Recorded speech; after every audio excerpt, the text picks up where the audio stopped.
È venerdì santo ad Agrigento, la passione che precede la Pasqua, la processione dei simulacri, l'intervento dell'arcivescovo Montenegro, Davide Saia.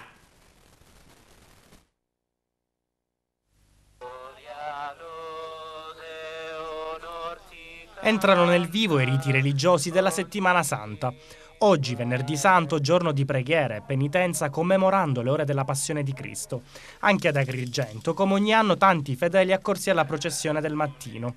Suggestivo, come sempre, l'incontro in via Garibaldi tra i simulacri del Cristo con la croce sulle spalle e della Madonna addolorata. Dopo la predica di Monsignor Gaetano di Liberto, i due fercoli come rito sono stati portati in processione per le strade del centro storico, da via Garibaldi fino in via Atenea, con al seguito i fedeli e le antiche confraternite di Maria Santissima dei Sette Dolori e del Santissimo Crocifisso.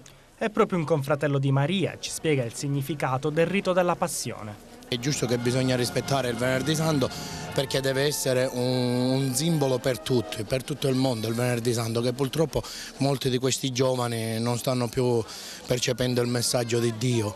Infatti prima noi avevamo un numero numerosissimo di confratelli, adesso siamo diminuiti di anno in anno, proprio per il fatto che esistono molti luoghi di perdizione che i ragazzi non rispettano più la tradizione del Venerdì Santo.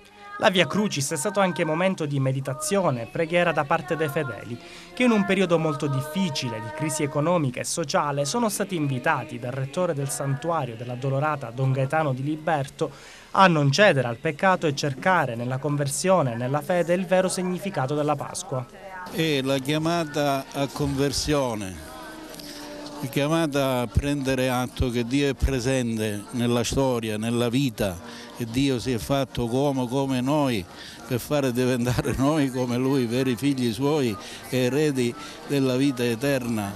Se ascoltiamo questa chiamata e sinceramente, seriamente ci convertiamo e ci allontaneremo certamente dalle tenebre della vita che sono tutti gli errori, tutti i peccati, e ci metteremo in un cammino di luce.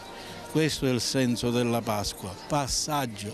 Gesù è passato dalla morte reale, era già sepolto, alla risurrezione. Gesù è il vivente, resta in mezzo a noi.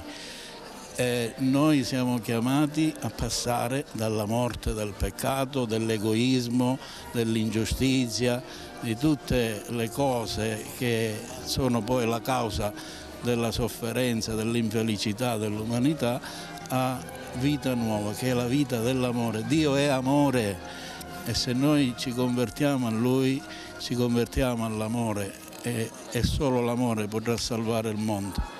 Nel pomeriggio la crocifissione di Gesù nella chiesa di Sant'Alfonso. In serata, dopo la deposizione nell'urna, si terrà la rituale processione, che tra i momenti più attesi vede l'intervento dell'arcivescovo di Agrigento, Francesco Montenegro, dal sagrato della chiesa di San Domenico in piazza Pirandello.